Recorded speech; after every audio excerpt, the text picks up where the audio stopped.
আজ 25শে ডিসেম্বর সকাল এখন 7টার মতো বাজে। ঘুম থেকে উঠেই সমস্ত বাড়ি বাবু তন্ন তন্ন করে খুঁজছে শান্তা ওর জন্য কোথাও গিফট রেখে গেছেন কিনা। কালকে সারা রাত বাবু ভালো করে ঘুমায়নি, বারবার ঘুম থেকে উঠে পড়ছে আর বালিশ উল্টে দেখছে যে বালিশের তলায় শান্তা কোনো গিফট রেখে গেছেন কিনা। আর সকালবেলা উঠে এখন তো এই অবস্থা।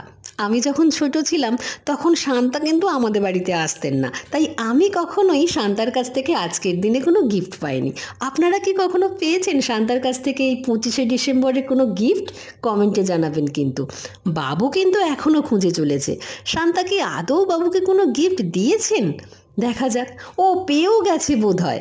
বাবুর ওই ক্রিকেটের কিটের মধ্যে শান্তা বাবুর জন্য গিফট রেখে গিয়েছিলেন একটা স্কেচ বুক আর একটা স্কেচ পেনের সেট। তাই দিয়ে প্রথমেই বাবু শান্তাকেই এঁকে ফেলেছে। কেমন হয়েছে জানাবেন কিন্তু।